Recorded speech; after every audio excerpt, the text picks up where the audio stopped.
On today's episode of Locked On 76ers, Philadelphia in a closeout situation over the Boston Celtics.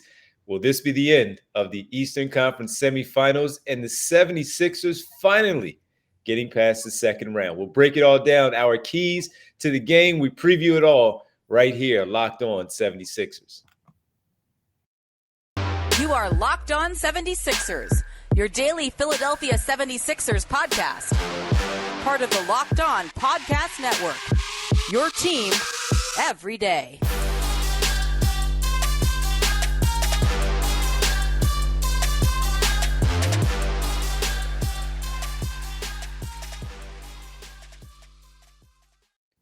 Welcome, you are Locked On 76ers. I'm Devon Givens from 97.5 The Fanatic Radio here in Philadelphia, alongside my co-host and partner from the Inquirer.com, the Inquirer, of course, Sixers beat writer Keith Pompey, also in Philadelphia. He's not in Boston, nor is he in Miami.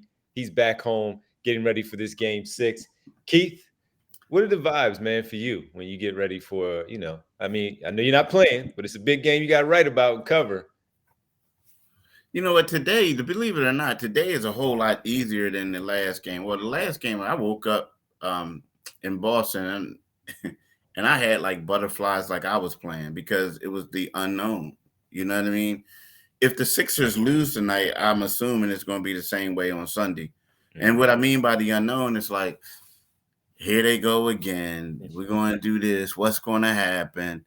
Oh, man, it's like, is this another second round exit? You know what I'm saying? It's one of those type things. But right now you look at it and you're like, okay, at least they get to live for at least another day. We're assured of that. Sure. But you know what? It's kind of like, it's different. I mean, it's different. It should be, and it should be the same, but it's not right now. It's Game 6. The Sixers are up 3-2. If they handle their business, they're good. If they lose, then it's like, it's going to be a little nervousness or butterflies on what you're covering and what type of history it's going to be. Well, it's funny because I have a question for you, but I want to thank everybody first for making Locked On 76ers, for making sure that your first listen every day is with us. And remember, Locked On 76ers is free and available on all platforms, including right here on YouTube on Locked On 76ers. We'll get to Joel Embiid, first team All-NBA center for the first time in his career. Well deserved. We'll give our keys to the game. We'll preview things to start off. But as I asked Keith that question, I wanted to ask you because I felt similarly to what you did in Game 5, Keith. I was a little, doing pregame and all that stuff. You're doing your pregame writing and getting ready for all of the game. You see the pregame shoot around and all. And even though you cover the team way more intently than I do, I'm around it, insider, however you want to call it, but you cover it way more than I do. How do you, as a reporter, though, as a beat reporter, and people know you're not biased at all, none. But as you said, you had a little knot in your stomach before the game because of the significance of what Game 5 was. Yeah, I mean, you do. You have a little knot in your stomach. Oh, well, here's the thing. It's because it's like, let's keep it real. Here's the deal. Like with this Sixers team, you know that there's a lot riding on this second round, on this series, even though they're the underdog. You hear the whispers of, okay, what about James Harden? Is he going to go back to Houston? Right? I mean, so like, I got to turn my focus to that. Oh, okay. What about Tobias Harris? Final year of a very lucrative contract. Are they going to, they're probably not going to re-sign him in free agency. So is it time to unload that contract this summer? So it's a lot of stuff. Like if they don't make it past this second round, it's one of those things where you look at it and you say to yourself, it's going to be a busy summer. It's really going to be a hectic summer. But if they go carry on, there's a good chance that guys will come back. You know what I mean? So that's a lot of that going on. But yeah, it's one of those things. And I'm gonna be honest with you. Yeah, I'm an objective reporter. I don't root for the Sixers. I'm not in the press box like, oh, go Sixers and laughing when they lose. Right. But there's something inside of you where you say, like, I'm tired of like the same script. Like, I'm tired of writing, this was a great season, rah, rah, rah. And then we go to the playoffs and they lost again in the second round. So there's The something, better story for you at this point is for them to keep going. or not even the story, dude. It's like I want to see what it's like Well, to cover it. Yeah, yeah, you know what I mean? yeah. Yeah, like you want to see, you want to be like, okay, Eastern Conference Final. Okay, this, that. It's kind NBA of like, Finals, right? yeah, I mean, Because NBA you've been Finals. to the NBA Finals, but you haven't covered the Sixers. I've never been to an Oh, I NBA. thought you've been to the finals and have Nah, written the dude. It's like, story in the because see, finals. you got to understand something with the Sixers. The Sixers used to be so bad. Well, you know, the tanking, that the after like the summer league and all that stuff and the lottery and all that had more intrigue than the regular season. Yes, it did. So we were like immersed, so to speak, in in draft picks and lotteries and this and that and summer leagues and all that, while everybody else was like basically they were just the rest of the beat writers around the country were like covering the playoffs. Nah, for us, it was something different. So now you look at it as the Sixers don't have draft picks and everything like that. So now the thing is, well, who's coming back? Who can they get in free agency? Who can they do this? Who can they do that? Da da da da da da. So that's where it is for most of these, you know, for the people who cover this team. Yeah. Well, I remember those draft lottery shows that we had on the Fanatic all too well. Those were the highlights of the season. The draft lottery shows and then draft night. Those are the highlights of the season for the Sixers during those rebuild. But in order for them to get past all of that, Keith, and extend things for you, they have an opportunity to close out the game and the series tonight. Game 6 back at home, 7:30 start time tonight. Technically 7:45 because of the tip time, because of the television side of things. But they get things underway tonight, Keith, and they have put themselves in a really good position right now. Back home, 3-2 series lead where, I mean, look, if you want to say it, the momentum is now shifted their way. They looked very confident. They didn't look overconfident. They looked confident. They didn't look cocky. They looked like they felt like they belonged there at that moment in beating the Boston Celtics. And they did it in a different way than we've seen so far in the postseason. But we've seen it multiple times during the regular season. And we've also seen them continue to play like that, even against good teams during the regular season. Like we highlight the road trip out west where they won all 5 games out west. 2 separate 8-game winning streaks, some really good teams there, beating the Denver Nuggets, beating the Los Angeles Lakers, taking care of the Golden State Warriors, and including the Milwaukee Bucks. So this is a huge game tonight for the opportunity that they have presented themselves, for the way that they have played, found little ways to win early in the series. Big game for this basketball team tonight. Yeah, it's a huge game for the basketball team tonight. And not only that, like I don't want to use this analogy. It's kind of sort of like, oh man, it's a tough analogy to use, but it's true. It's like when you have a cousin on substance abuse, right? And it's like one of those things where you want to believe in this cousin. You believe in this cousin. This cousin is basically like doing everything right, and you have so much faith and confidence in that cousin. And when you put all your faith and confidence in that cousin and say, okay, here, man, use my car, here, use my car keys, and then here's some money, and go to the store and come back, and then voila, your cousin left with your car, yeah, and you took your money, and you gone, and you broke, right? Yeah. That's how the Sixers are.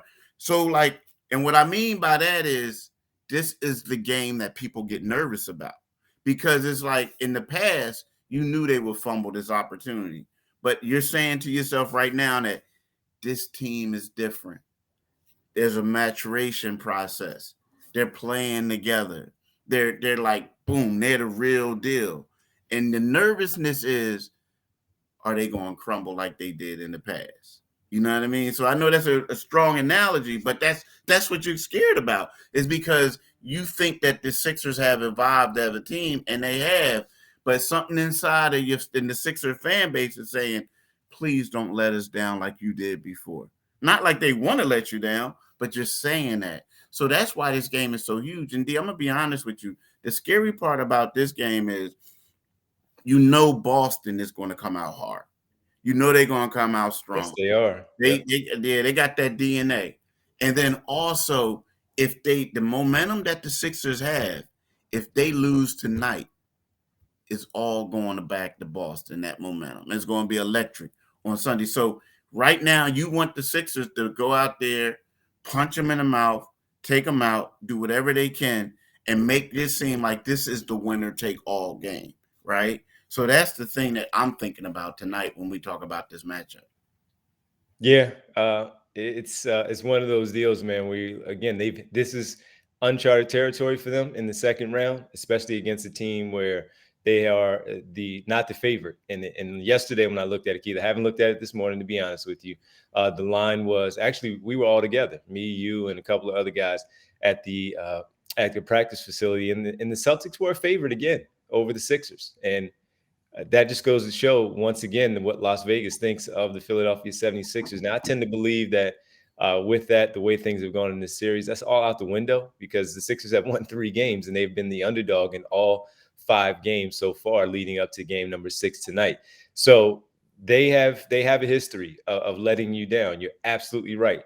The Sixer fans from Philadelphia, New Jersey, Delaware, California, Europe, wherever you are watching this podcast here on YouTube or listening wherever you get your podcast, you've been through this before. You have. But as Keith just said, there's something different about this team. And if we're talking about the script, Keith, that you mentioned that's already laid out every year of how things are going to close out, they have gone off script on a lot of things that we've talked about this year where we were ready to go after them and destroy them. And listen, the season's not over. The series is not over. You mentioned it. Boston is going to come out and they're going to come right at the Philadelphia 76ers immediately because the pressure is still on them again because they are the favorite and it is to force a game number 7. So they're going to be ready. It's how the Sixers respond and take that punch and then carry that over into something positive for themselves, like we have seen 3 times thus far in this series. And quite frankly, you could say you saw it 4th time, but they lost that game number 3. We saw some good things, but the bad things mostly in the end where they lost that game. So this team has to show that when we talk about them being different, how Doc Rivers speaks about them being different, how Doc Rivers talked about this team being ready to win. This is the step to show that you are ready to win against the Boston Celtics tonight back at home. The crowd is going to, you said it's going to be electric on Sunday, Keith. How about tonight? Yeah. This might be the loudest we ever heard it because I thought it was Embiid getting the MVP. That was loud. And then the shot from James Harden, that was extremely loud. And then when Marcus Smart made it, but the crowd murmured and missed it, and the officials let everybody know that it did not count. That was extremely loud. I think all of that is going to be maybe times 5 tonight. I'm not going to say times 10. That's a lot. Times 5 tonight, pregame. And if this team actually makes those runs, hits those big shots, and in the end of the game and they're in position to win, the crowd is going to feel it already. It's going to be electric in that building tonight. So a little bit of a game preview to start right there. When we come back next, we got to talk about the big fella. I expect a big night from him tonight. He was acknowledged on Wednesday as the first team All-NBA center for the first time in his career. Another well-deserved award on the season where he was the MVP. Now first team All-NBA, All-Star as always. And what's next for him? And we know the one thing that he talks about, the only thing left is the championship. Next, we'll get into Joel Embiid, first team All-NBA center right here on Locked On 76ers. And for a championship team, it's all about making sure every player is a perfect fit. The head coach of Philadelphia called the right number with one of his reserves on Tuesday for their victory in Game 5 in Boston. It's the same when it comes to your vehicle. Every part needs to fit just right. So the next time you need parts and accessories, head to eBay Motors. With eBay Guaranteed Fit, you can be sure every part you need fits right the first time around. Just add your ride to My Garage and look for the green check to know that the part will fit or you get your money back. Because just like in sports, confidence is the name of the game when you shop on eBay Motors. And with over 122 million parts to choose from, you'll be back in the game in no time. After all, it's easy to bring home a win when the parts are right and they are guaranteed. Get the right parts, the right fit, and the right prices on ebaymotors.com. Let's ride. eBay guaranteed fit, only available to U.S. customers, eligible items only, exclusions apply.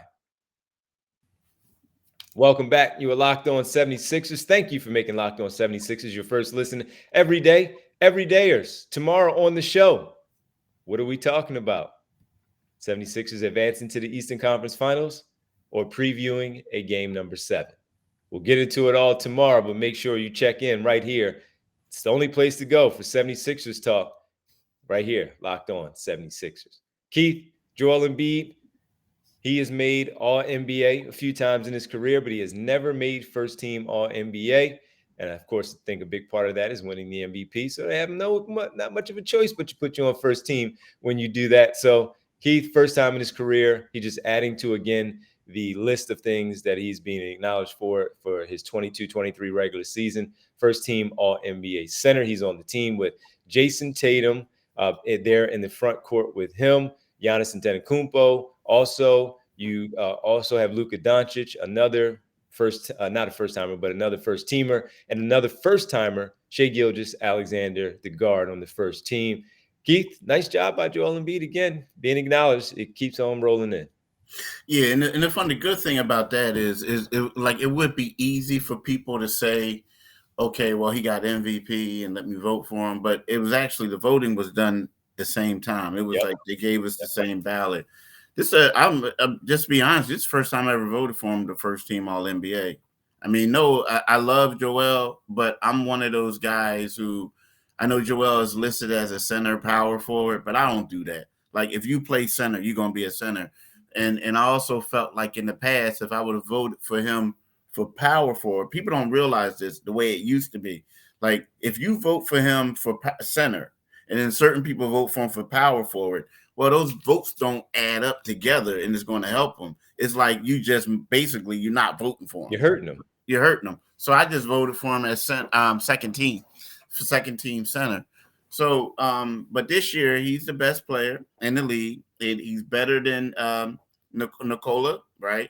So he deserved to get it. And the thing is, it's great for him because it's a first. The funny thing is, we look at this. He's the first time the Sixers had a first-team All-NBAer since 2005. This is only the 9th time in the history of the franchise he's the 9th player in the history of the franchise to get it.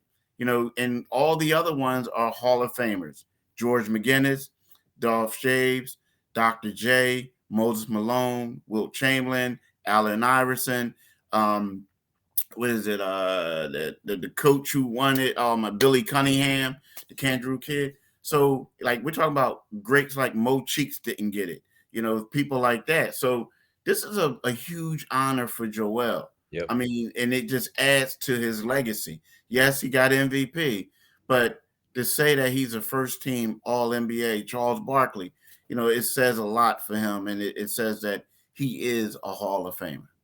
Yeah, we know he's on that path already. Now it's just, again, to continuing on with his legacy, as you talked about. And when you have a season like this where 6-time All-Star, you make it again. You didn't make it as a starter.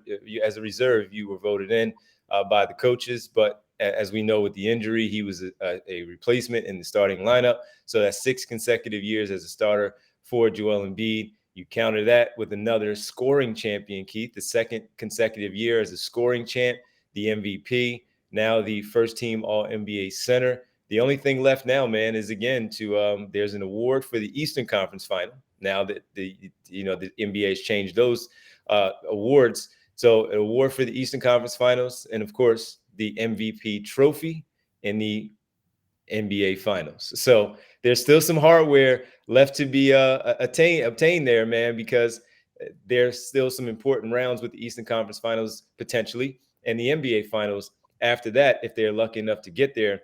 But again, great recognition for Joel Embiid as a first teamer, and that just puts him right there in the mix with all the other historical Sixers. And with it, I gotta ask you this before we get to our keys to the game for tonight.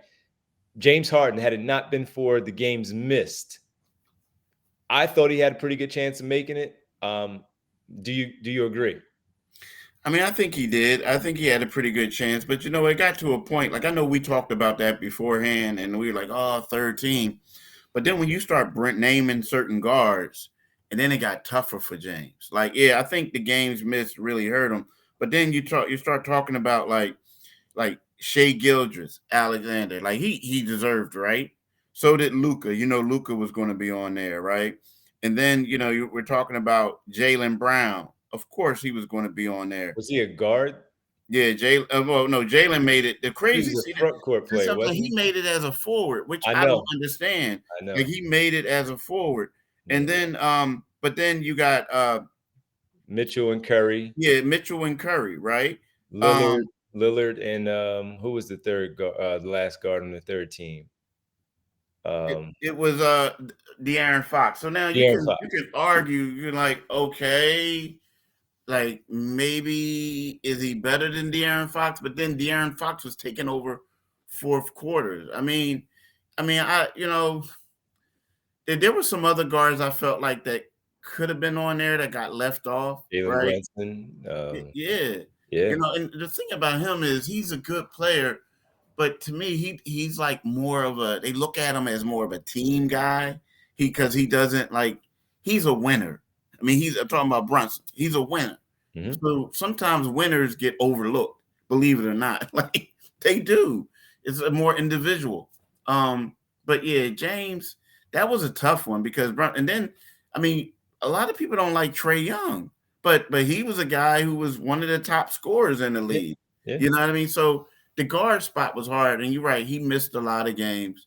But then I think that hurt him because I think with the games missed hurt him, and what would have helped him, of course, was his numbers that he put up and the fact that his team had the third best record in the NBA. So it wouldn't have hurt him if he played, games that would have kept him eligible to make it.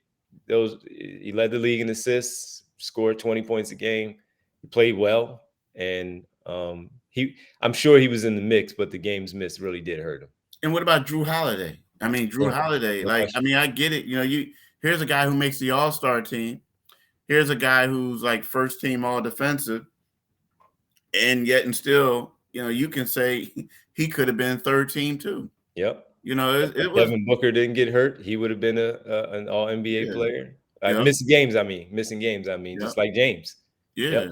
Yep. So it's crazy. Yeah, Anthony Davis was the reason, as much as LeBron James is good, Anthony Davis was the straw. I mean, you could say Kyrie. People could say Kyrie was a head case, but he was a great head case. So exactly. It was tough, man. It was tough. That guard spot is hard. It was hard this year. But hey, man, that's just another thing for now, James Harden to check off the list. To say that he doesn't care about any of that stuff, I'm only worried about winning the championship. And in order to do that, they have to play a clean game tonight against the Boston Celtics in Game 6 at the Center, where the place is going to be rabid. We have to give our keys to the game. Keith and I will do that. Final one right here. Segment next. Locked On 76ers.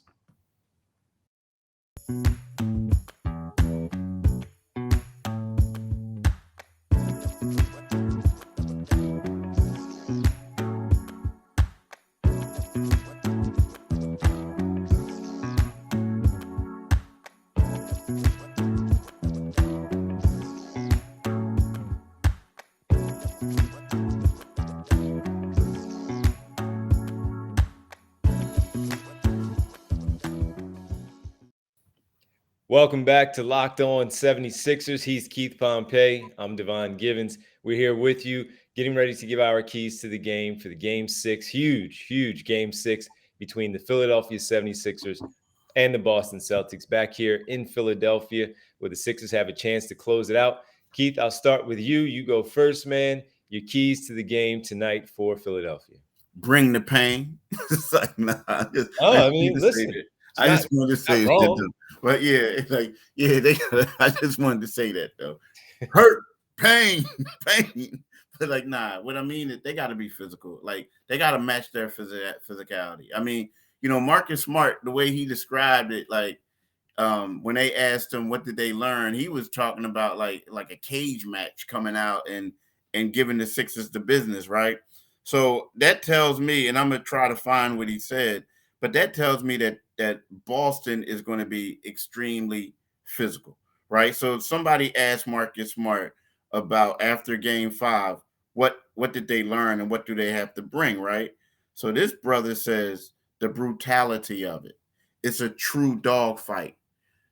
Scratching and clawing, biting, blood, everything. And if you're not willing to pretty much get dirty, and if you're not willing to bleed, then basically you're going home, right?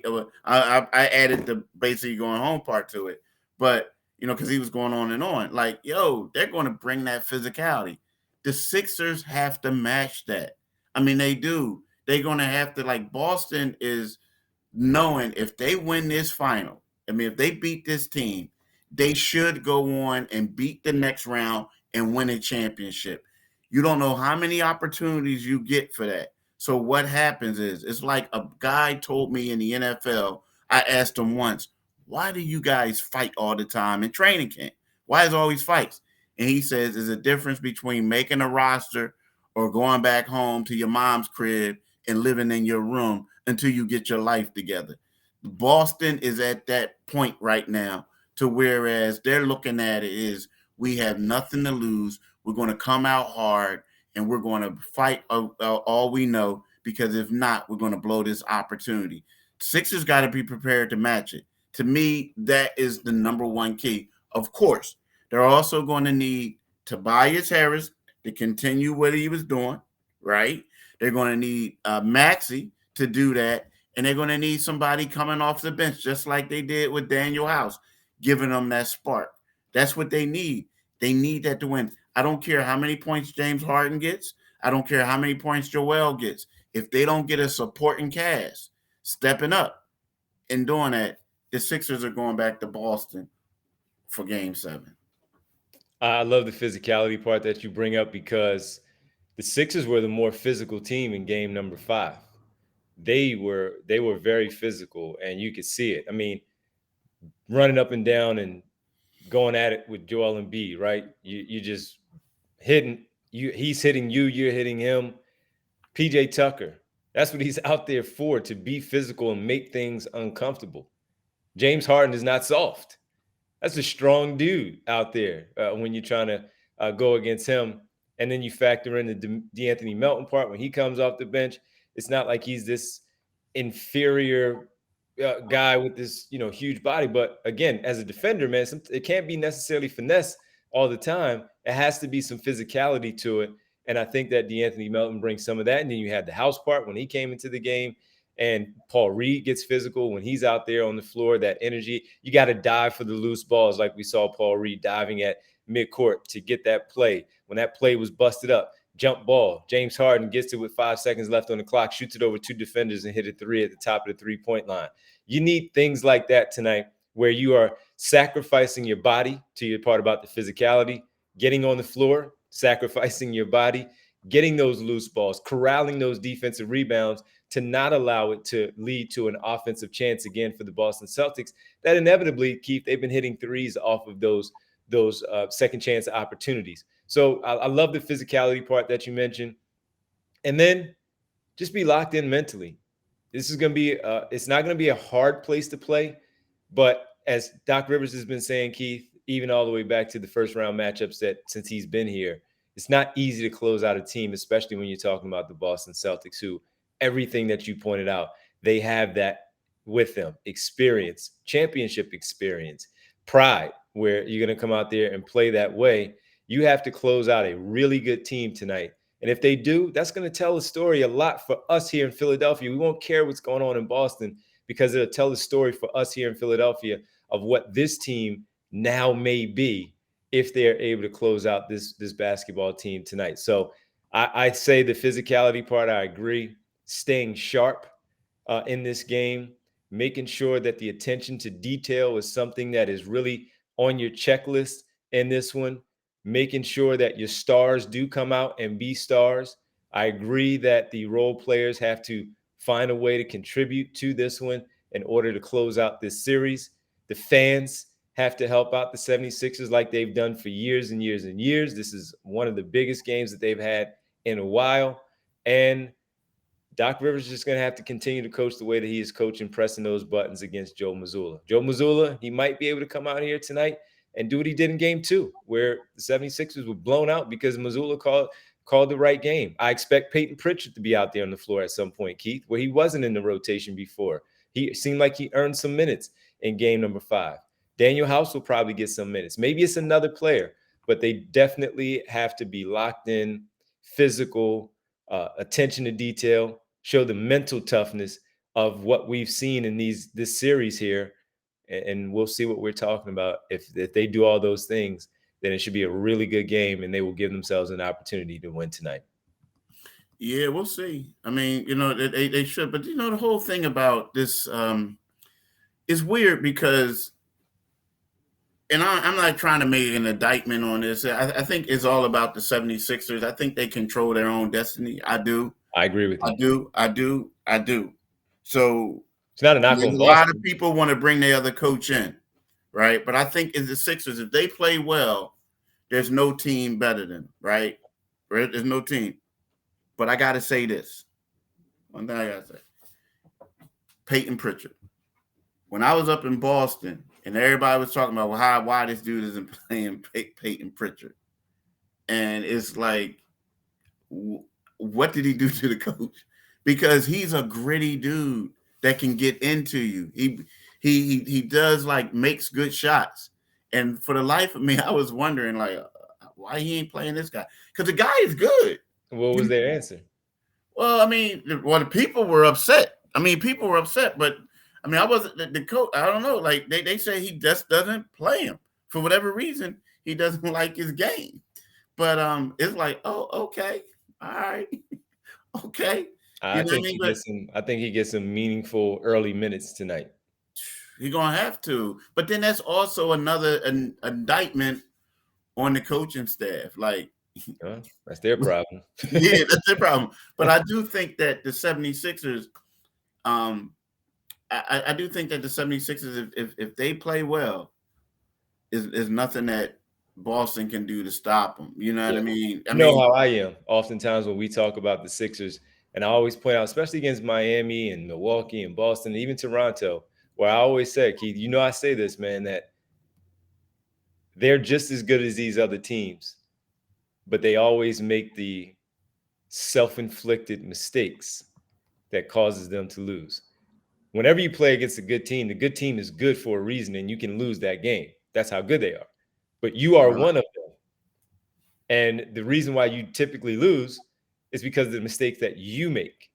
That little thing separates you from that other good team that you're with, where they don't typically make the same type of mistakes that will cause them to lose that game. Sixers do. Will that be different tonight? Yeah, that's the difference. Now, I will say that I do think that Boston has better players and a deeper team. But I also think if James Harden can play the way he's playing, and Joel and the other guys, Tobias and them step up, Boston can't deal with them. They just can't. You know how much better are they when you think about the talent level? And you talk about 2 all-stars like the Sixers and Boston both have. You talk about the role players that are on each side. It's not that much of a difference, especially with the depth, because Malcolm Brogdon and Robert Williams are the only 2 guys really off the bench. They're deeper than the Celtics, in my opinion. When you look at it, I think they're deeper than them but see, here's the problem with that. Malcolm Brogdon and Robert Williams can actually start for those 2 teams, right? I agree. I think when you get down to guys like Grant Williams, he could go somewhere and start. Peyton Pritchard, he could probably, be a quality rotation guy for somewhere. The problem with the Sixers is their defense. If we're going to be real, you could say, okay, DeAnthony Melton is having a career year. George Niang, I love George. You love George. Yeah, he's not a starter. But he's not a starter. He could get attacked. B-ball Paul, he's turning into a good center. But he's extremely he's undersized, but he's turned into it. So when you look at that, I think that, the starters is kind of similar, but I think that the bench is good. Now, here's the problem. unfortunately, the Boston Celtics got a lot of AAU with them.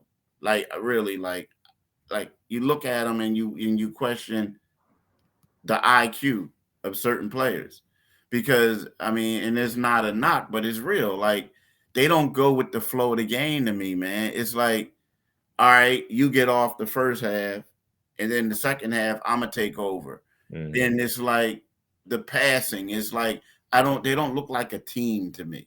Now the thing is, the one key is the one thing we didn't talk about is Al Horford. They're tough to beat when Al is making shots, because he seems like he the only dude that they pass the ball to. Like, you know what I mean? Like, well, he's the one who needs them to pass the ball to get a shot. Everybody else can create for themselves. Yeah, they can create, but the problem is they create for themselves, but it's kind of like they don't play team ball. I see what you're saying. I totally get it. Yeah, for sure. So they need to. I mean, so whereas they got a deeper team, but the Sixers have a better coach, and James and Joel and everybody else is playing together.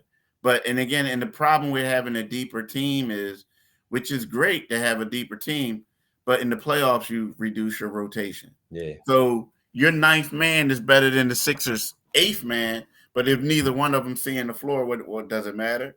Mm-hmm. You know? Yeah. So. Well, listen, man, it's going to be fun there tonight, and we'll see what we're talking about post game.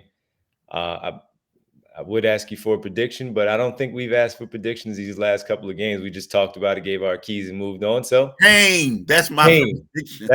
That's it. Yeah, not from the green, from the red, white, and blue on the other side. We thank everybody for making Locked On 76ers your first listen every day. Everydayers, tomorrow on the show, we're either talking about a series win or getting ready to talk about why we're getting ready for game number 7. Thanks, everybody, for listening. As always, really appreciate it. Keith, do you mind letting the good folks know where they can find us for the rest of the day? Like D always says, wherever you get your podcast, you can get this podcast. We're free and available wherever you get podcasts at. But also, you need to go to our YouTube channel. This right here, Locked On 76ers. And when you go there, make sure you click on the Liberty Bell. When you click on the Liberty Bell, you become a new subscriber, right? But in addition to that, you get notifications whenever we post our podcast. Now tonight, D, help me out, because are you it's going a weird one tonight, man. I'll be in the arena. Okay. 7:00. I'm doing a 7 to 7:15 pregame show from the arena right there in the broadcast area. I'm not on the concourse tonight. That will be if they move on to the next round. We'll be back for that. But for this particular game, 7:00 in the broadcast area where we do our radio coverage and the TV side of things as well. I'll be there, section 112, for the pregame. And then following the postgame, I'll be in the same spot, 112, inside the bowl at the broadcast area until midnight. Okay, so yeah, you listen to my man D there. Now, also, what you'll need to do is you'll need to follow him on Twitter if you haven't already done so. It's Devon G975. That's DOVONG 975. Do that. And what we were talking about on the radio, I think y'all should know this by now, but we're talking about 97.5 FM. So that's where D is going to do his radio show at. Also, follow me on Twitter at Pompey on Sixers, and you can read my stuff in the Philadelphia Inquirer, Enquirer.com. So we both got y'all covered. And then get this, tomorrow morning, make sure y'all come back for our, like he said, our reaction to what happens tonight. Maybe there are no more knots in the stomach, folks. Maybe things will be good, and we're looking ahead for a Eastern Conference Finals for the first time in the Joel Embiid era. We will find out tonight. Keith, thanks so much as always. You all, of course, we couldn't do it without you. We thank you, and we'll talk to you tomorrow. Deuces. Peace.